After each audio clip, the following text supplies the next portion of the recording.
오늘 하나님의 말씀은 에스겔서 29장 1절에서 16절 그리스도를 나타내는 삶이라는 제목으로 은혜 나누겠습니다. 우리 성경에 보면 베드로전서 1장 15절에 보면 오직 너희를 부르신 거룩한 이처럼 너희도 모든 행실에 거룩한 자가 되라 라고 말씀하고 있습니다. 칼과 칼집이라는 책에 보면은 어떤 말씀이 들어있냐면 칼의 비유에 대해서 들어있습니다. 칼은 타고난 재능에 대해서 말을 하고 또 칼집은 후천적인 노력에 대해서 말씀을 두 가지를 가지고 그 책에다 보면 그렇게 비유로 써놓았습니다. 칼은 타고난 재능을 말을 하는데 우리가 학교를 다니면 쉽게 공부하려고 내가 누군데 내가 어떻게 잘하고 있는데 이렇게 말하는 것은 칼이라고 말을 합니다. 그런데 칼집은 후천적인 노력을 가지고 말합니다. 우리는 머리가 좋아서 공부를 잘하는 사람보다 노력을 하는 사람은 못 이긴다고 그랬어요. 그래서 이 칼집은 후천적인 노력으로 하는 그런 말씀입니다. 나쁜 칼집은 좋은 칼을 녹슬게 만듭니다. 칼은 어디에 있어야 되죠? 칼집에 있어야 됩니다. 그런데 나쁜 칼집은 좋은 칼을 녹슬게 만든다라는 거예요. 그래서 재능의 크기보다 재능을 사용하고자 하는 노력에 공을 들여야 되는데 그렇지 못한 사람들이 너무 많다라는 겁니다. 좋은 칼집을 만들기 위해서 4가지의 말씀이 있습니다. 첫째는 겸손함을 말을 합니다. 둘째는 균형의 감각을 말을 합니다. 세 번째는 부드러움을 말을 하죠. 네 번째는 지속적인 학습인 것을 말을 합니다. 공부를 잘하는 사람은 후천적인 사람을 잘한다라고 얘기해요. 그래서 무한한 노력을 하는 사람이 잘하는 사람이라는 거죠. 그래서 어떤 일을 할 때도 마찬가지예요. 금방 이렇게 어떤 일을 하면은 실정을 내고 하지 못한 사람은 그게 잘하는 사람이 아니에요. 그런 사람은 칼과 같은 사람이라 그랬습니다. 그런데 어떤 일을 해도 우리가 꾸준하게 할 수 있는 사람, 지치지 않고 한 걸음 한 걸음 나아가서 하는 것은 우리가 칼집이라고 말을 했습니다. 그래서 지금 우리가 하는 일은 늦은 것 같지만 노력을 꾸준히 하다가 보면은 언젠가는 그 속에서 샘물이 나온다라는 거예요. 칼집인 말과 행동도 중요하지만 나쁜 칼집에 담겨진 좋은 칼이 없듯이 우리 안에 있는 그리스도의 사랑을 잘 드러내야지 말과 행동으로 그리스도의 삶을 살 수가 있다는 겁니다. 반드시 창대하게 되는 것이에요. 우리가 칼은 자랑하는 사람만이 내가 누구냐고 내가 어떤 사람인데 내가 이런 일을 해? 이렇게 말하는 사람은 칼 같은 사람이에요. 그래서 우리가 예수를 믿어도 내가 모태신앙인데 내가 누구의 후손인데 이렇게 말하는 사람은 칼 같은 사람이라는 겁니다. 그런데 칼집은 꾸준히 내가 어떤 상황 속에서도 내가 아무것도 아닌 사람인데도 하나님을 두려워하고 하나님을 경외하는 사람, 엘리야 같은 사람은 칼집 같은 사람이에요. 그분은 엘리야는 아버지 이름도 없잖아요. 가문이 없는 사람이에요. 그런데 어떻게 해요? 하나님께서 호련히 엘리야를 데려갔습니다. 그렇습니다. 많은 사람은 칼집보다는 칼이 더 중요한 사람이 많다라는 거예요. 누구에게 보이기 좋아하고 누구를 위해서 이렇게 아부를 하고 그런 사람이 많다라는 겁니다. 그런 사람들은 우리가 어떻게 해요? 그리스도의 향기를 나타내는 삶이 못 되는 사람이에요.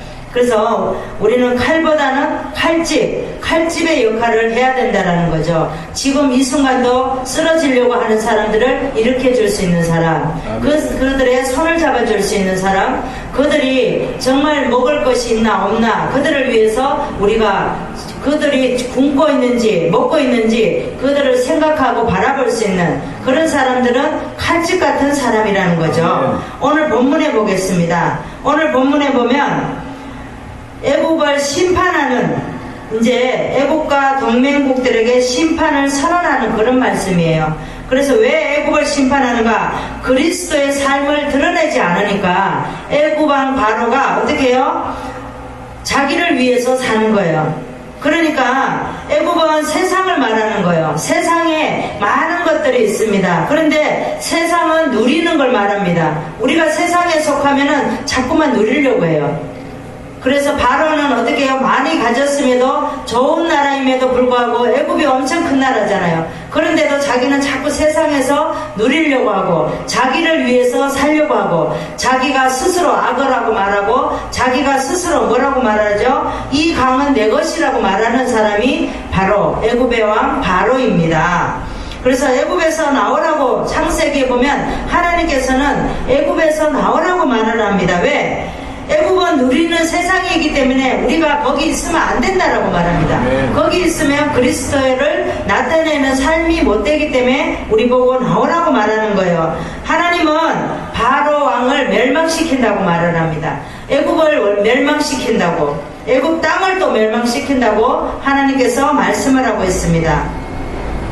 바로는 왜 멸망을 당하느냐? 세상에 누리려고 하고 또 자기가 무엇이든지 자랑하고 내가 이거 했는데 내가 했는데 하고 그렇게 말하니까 하나님은 어떻게 해요? 이 교만한 자를 멸망을 시키는 거예요. 우리도 마찬가지예요. 우리도 이 세상 살아가면서 하나님을 안다고 하면서 우리가 교만할 때 하나님은 멸망을 시켜요.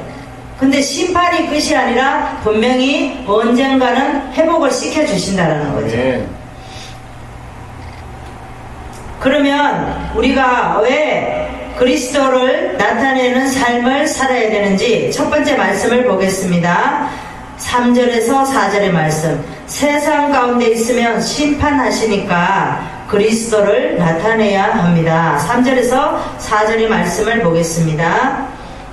너는 말하여 이르기를 주 여호와의 말씀에 애굽왕 바로야 내가 너를 대적하노라. 너는 자기들의 강들 중에 누운 큰 악어라. 스스로 이르기를 내가 이 강을 내 것이라. 내가 갈고리에 내 아가미를 깨고 내 강에 고기로 내 비늘에 붙게 하고 내 비늘에 붙은 강의 모든 고기와 함께 너를 내 강들 중에 이끌어내고 들에 던지르니 내가 너를 들짐승과 공중의 새의 식물로 주었음이라 라고 말씀하고 있습니다. 왜냐하면 애굽에 파멸하신다고 예언으로 하나님께서 왜 애굽왕이 바로가 스스로 교만하여서 하나님께서 그냥 내버려두면 안 되기 때문에 이렇게 한다라는 거죠. 하나님께서는 심판받아 멸망당하기 운명이 된다라고 말하고 있습니다. 세상 가운데 있으면 심판받으니까 우리들을 세상에서 하나님의 예수 그리스도의 삶을 드러내라는 겁니다. 그래서 바로는 자기가 스스로 악어라고 말하는 것이 잘못되어 있어요. 그리고 이 강은 내 것이라고 말을 합니다. 우리는 내 것이 된 게 아무것도 없는 거예요. 이 세상이 어떠한 것도 다 하나님의 것이에요. 우리 자녀까지도 다 하나님의 것인 줄 믿습니다. 네. 하나님은 바로의 교만을 꺾고 이스라엘이 다시는 세상을 의지하지 못하도록 애굽을 심판하신다라는 겁니다. 왜? 이스라엘 백성들이 자꾸 애굽을 생각을 하게 되는 거예요. 힘드니까 차라리 애굽에 있었으면 먹고 잘 먹었을 텐데 그런 생각을 한다는. 근데 애굽에 있을 때 이스라엘 백성이 잘 먹었나요? 잘 못 먹었어요. 그런데 왜냐면은 광야를 걸어가려니까 너무 힘들고 근데 하나님의 주신 걸로 만족하지 못하니까 자꾸 애굽이 그리운 거예요. 그래서 하나님께서는 어떻게 해요? 애굽을 심판하신다는 겁니다. 성경을 보겠습니다. 전도서 12장 14절을 보겠습니다. 구약의 958장을 보겠습니다. 하나님은 모든 행위와 모든 은밀한 일을 선악간에 심판하시리라. 세상 가운데 있으면 심판하신다라고 말씀하고 있습니다. 우리는 세상 가운데 있으면 안 됩니다. 세상 가운데 있을지라도 우리는 빨리 분별하고 하나님께로 돌아와야 되는 줄 믿습니다. 성경에 보면 호세아가 있습니다. 호세아서 2장에 보면은 하나님께서 음란한 고멜과 결혼하라고 호세아에게 말을 합니다. 근데 우리 같으면 이 음란한 여인하고 결혼할 수 있겠어요? 못하죠. 그런데 호세아는 어떤 사람이에요? 호세아는 그리스도를 나타내는 삶을 사는 사람이기 때문에 하나님의 말씀대로 음란한 고멜을 아내로 맞아들이게 됩니다. 그런데 그래서 이남 일녀를 낳게 되죠. 아이를 낳았는데도 고멜은 자꾸만 어떻게 해요? 세상이 좋아서 나가서 바람도 피우고 또 어떻게 하죠? 남자의 품이 좋아서 그들을 좋아서 또 나가고, 또 돈도 주고 곡식도 주니까 또 이제 어떻게 호세아는 고멜이 자꾸만 세상의 남자들이 좋아서 자꾸만 나가니까 곡식과 또 돈도 주고 곡식도 주고 해서 하나님께서 또 데려오라고 말하는 거예요. 또 데려다 놓으면 또 나가는 거예요. 또 나가니까 또 데려오고 이렇게 한다는 거죠. 그래서 고멜은 계속해서 집을 나가게 돼요. 왜냐하면 세상 가운데 있는 고멜을 위해서 많은 대가를 지불하게 됩니다. 호세아는. 우리도 보면은 옛말에 그런 말 있죠. 뭐 나간다 하면 뭐 애 셋 놓고도 나간다 그러잖아요. 그런 거하고 똑같은 거예요. 그래서 이 고멜은 세상에 너무 좋아서 자꾸만 데려다 놓는데도 계속 나간다라는 거죠. 이 고멜은 세상 가운데 있으면은, 왜냐면은 세상 가운데 있는 사람이었어요. 호세아는 그리스도의 삶을 나타내는 사람이었습니다. 그래서 호세아는 세상 가운데 있으면 심판하니까 삶에서 그리스도를 나타내는 그런 사람이었습니다. 우리도 호세아 같이 세상 가운데 있으면 심판하니까 그리스도를 나타내는 삶을 사는 저와 여러분 되시기를 바랍니다. 우리가 왜 그리스도를 나타내는 삶을 살아야 됩니까? 두 번째 말씀을 보겠습니다. 9절에서 10절의 말씀. 세상의 땅은 황폐가 될 것이니까 그리스도를 나타내야 합니다. 9절에서 10절의 말씀을 보겠습니다. 애굽 땅이 사막과 황무지가 되리니 그들이 나를 여호와인 줄 알리라. 내가 스스로 이르기를 이 강은 내 것이라 내가 만들었다 하도다. 그러므로 내가 너와 내 강을 쳐서 애굽 땅 믹돌에서부터 수에네까지 그 구소지경까지 항무한 황무지 그 사막이 되게 하겠다라고 말씀을 하고 있습니다. 하나님께서는, 왜냐하면 6절에 보니까 애굽의 모든 거민이 나를 여호와인 줄 알리라. 애굽은 본래 이스라엘 족속에게 갈대 지팡이 같은 거였다 그럽니다. 왜냐하면 갈대 지팡이는 지팡이를 만들 수 있어요, 없어요? 못 만들죠. 왜냐하면 지팡이 만들면 짚으려고 하면 희창해서 넘어지잖아요. 그러니까 애굽은 그렇게 아무것도 아니라는 거예요. 아무것도 아닌데 스스로 교만해서 이렇게 하나님을 의지하지 않고 세상에 자꾸만 이렇게 넓어지려고만 한다라는 거죠. 애굽 땅이 사람과 짐승을 끊으시고 사막과 황무지가 되게 강을 쳐서 황폐하게 될 것이라고 예언하고 있습니다. 그래서 애굽 땅 황폐 예언을 하는 그런 말씀이었어요.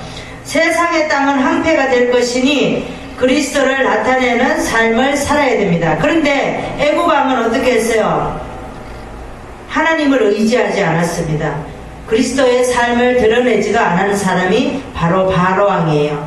우리는 이 바로왕같이 이렇게 세상에 누리고 살면 안 됩니다. 지금도 예수를 믿는다고 하면서도 세상에 누리고 살려고 하는 사람들이 너무나도 많다라는 겁니다.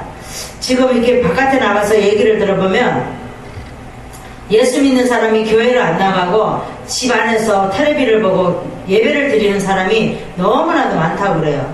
그래서 그들이 머리만 커져서 오늘 내가 누구 설교를 들었는데 어느 목사님 설교를 들었는데 이렇게 말을 한다는 겁니다. 그게 바로 어떤 사람이에요? 그런 사람은 교만한 사람이에요. 그래서 우리는 그런 사람이 되지 않기 위해서 늘 기도하고 주님 앞에 나타내는 그런 삶을 살아야 될 줄 믿습니다. 성경을 보시겠습니다. 시편 98편 9절을 보겠습니다. 구약의 873장을 보시겠습니다. 저가 땅을 판단하려 임하실 것이미로다. 저가 의로 세계를 판단하시며 공평으로 그 백성을 판단하시리로다 그랬습니다. 땅을 판단하시려고 하나님께서 오신다라는 겁니다. 왜냐하면 땅이 황폐하기 때문에, 그래서 하나님께서 오실 수밖에 없다라는 거죠. 여호수아, 성경에 보면 여호수아가 있습니다. 여호수아는 하나님께서 가나안 땅을 정복하라고 말씀을 하셨어요. 그러면서 두려워 말라 너와 함께 하겠다고 하나님께서 말씀을 하셨습니다. 가나안 칠족석을 하나님께서 이 가나안 칠족석 땅과 여호수아가 정복한 땅, 이 땅에 대해서 하나님께서 말씀을 하세요. 가나안 칠족서 땅은 하나님께서 심판을 하십니다. 왜? 교만하기 때문에 심판하실 수밖에 없다라는 거예요. 똑같은 땅인데도 여호수아가 정복을 하고 나니까 분배를 시켜주십니다. 하나님께서. 가나안 칠족속에 있는 땅은 멸망을 시키고 대신 이스라엘 백성들을 거하게 하셨습니다. 똑같은 땅인데도 세상 땅은 황폐해지고 또 황폐하게 만들어 버린다는 거죠. 여호수아가 사는 날 동안에는 그리스도를 나타내는 삶을 살았습니다. 여호수아가. 그런데 정복을 분배를 다 이루고 죽게 됩니다. 그런데 여호수아는 모세의 시종에서 나중에 어떻게 돼요? 하나님의 종으로 바뀌었습니다. 이 여호수아는 그리스도의 삶을 살았기 때문에 여호수아가 정복하고 분배하고 죽으니까 소견이 옳은 대로 하게 됩니다. 우리도 마찬가지예요. 우리에게 어떤 대통령이었고 질서의 어떤 나라를 질서에 나가는 어떤 그런 기관들이 없으면 우리가 소견이 옳은 대로 산다는 거죠. 그래서 이 나라에 대통령도 필요하고 다 각각의 각 기관들이 다 필요하다는 거예요. 왜? 하나님은 질서의 하나님이기 때문에 이 나라의 땅에도 질서 있는 그런 그걸 원하시기 때문에 그렇다라는 겁니다. 우리가 왜 그리스도를 나타내는 삶을 살아야 됩니까? 세 번째 말씀을 보겠습니다. 심판 후에 회복을 시켜주시니까 그리스도를 나타내는 삶을 살아야 됩니다. 13절에서 14절의 말씀을 보시겠습니다. 나 주 여호와가 말하노라. 40년 끝에 내가 만민 중에 흩은 애굽 사람을 다시 모아내되 애굽에 사로잡힌 자들을 돌이켜 바드로스 땅 그토록 돌아가게 할 것이라. 그들이 거기서 미약한 나라가 되되 다시는 열국 위에 스스로 높이지 못하리라. 이 바드로스는 애굽 땅을 말합니다. 그래서 애굽 땅은 그 고토로 돌아가게 할 것이라. 왜? 다시 하나님께서 회복시켜 주신다라고 말씀하고 있습니다. 하나님께서는 40년 후에 회복시켜 주시겠다고 하나님께서는 약속하셨습니다. 그래서 40년 후에 애굽이 회복될 것을 약속하고 고토로 돌아가고 열국위에 군림하지 못하게 한다고 하나님께서는 이렇게 예언을 하셨습니다. 심판 후에 회복을 시켜주시니까 그리스도를 나타내야 할 것을 말씀하고 있습니다. 우리도 마찬가지예요. 우리가 어떤 하나님께서 우리에게 고난을 주실 때 분명히 회복을 시켜주는 존재로다가 우리에게 고난을 주신다는 겁니다. 그 고난은 나쁜 것이 아니라 우리에게 유익한 고난이라는 겁니다. 성경을 보시겠습니다. 예레미야 애가 3장 32절에서 33절을 보겠습니다. 구약의 1147장을 보시겠습니다. 저가 비록 근심케 하시나 그 풍부한 자비대로 긍휼히 여기실 것임이라. 주께서 인생으로 고생하며 근심하게 하심이 본심이 아니시로다 그랬습니다. 하나님께서는 우리에게 이렇게 비록 근심케 하시나 그 풍부한 자비대로 긍휼히 여기실 것이고 주께서 인생으로 고생하며 근심하게 하심이 본심이 아니시다라고 말씀하고 있습니다. 하나님께서는 우리에게 어떤 힘들게 하는 것도 하나님의 본심이 아니세요. 왜? 우리가 늘 좋은 것만 있으면 우리가 하나님을 알까요? 모르기 때문에 하나님께서 그렇게 하신다는 겁니다. 성경에 보면 므낫세가 있습니다. 므낫세는 우상 숭배하다가 아수르로 잡혀가게 되었어요. 잡혀가서 많은 고생을 하게 됩니다. 그래서 하나님을 섬기는 것이 가장 귀한 것을 깨달아서 뼈저리게 깨달았습니다. 우리도 마찬가지죠. 우리가 하나님을 떠나면 잘 살 것 같지만 아니라는 거예요. 그런데 그때서야 깨달아보면 하나님을 믿을 때에 우리에게 기쁨이 있고 소망이 있다는 겁니다. 그래서 이 므낫세도 마찬가지예요. 그것을 깨닫고 회개하고 하나님께 예루살렘으로 다시 돌아오게 됩니다. 그래서 여호와 하나님이심을 줄 알고 신앙을 개혁하게 되죠. 그리고 나서 우상 숭배하지 않고 철저하게 배제를 하게 됩니다. 그리스도를 나타내자 하나님께서 선한 왕으로 인정하고 선한 왕으로 삼습니다. 우리도 심판 후에는 회복을 시켜주시니까 그리스도를 나타내야 될 줄 믿습니다. 네. 말씀을 정리하겠습니다. 우리가 왜 그리스도에 나타내는 삶을 살아야 됩니까? 우리도 세상 가운데 있으면 심판하기 때문에 그리스도의 삶을 나타내야 될 줄 믿습니다. 두 번째는 세상의 땅은 항폐가 될 것이니까 그리스도를 나타내는 삶을 살아야 됩니다. 세 번째는 심판 후에 회복을 시켜주기 때문에 그리스도를 나타내는 삶을 사는 저와 여러분 되시기를 바랍니다. 기도하겠습니다. 주님 감사합니다. 오늘도 거룩한 주일, 오늘도 귀한 말씀, 아버지 우리에게 교만하지 않기 위해서 오늘도 말씀으로 우리에게 비춰주심을 감사드립니다. 아멘. 우리는 살아가는 인생 가운데 아버지 때로는 우리가 교만하면서도 교만한 줄 모르고 살아갈 때가 너무나도 많습니다. 또 어떤 사람에게 우리가 훈계만 하고 또 내가 아버지 변하지 않는 것, 아버지 그런 것들을 바라보지 못할 때도 너무나도 많습니다. 오늘 본문의 말씀과 같이 바로 왕과 같이 아버지 모든 것이 내 것이라고 말하는 아버지 우리가 또 때로는 내 것이라고 말하지 않는지 오늘 말씀을 통해서 뒤돌아볼 수 있는 귀한 기회가 되기를 원하며 예수 그리스도 이름으로 기도드리옵나이다. 아멘. 아멘.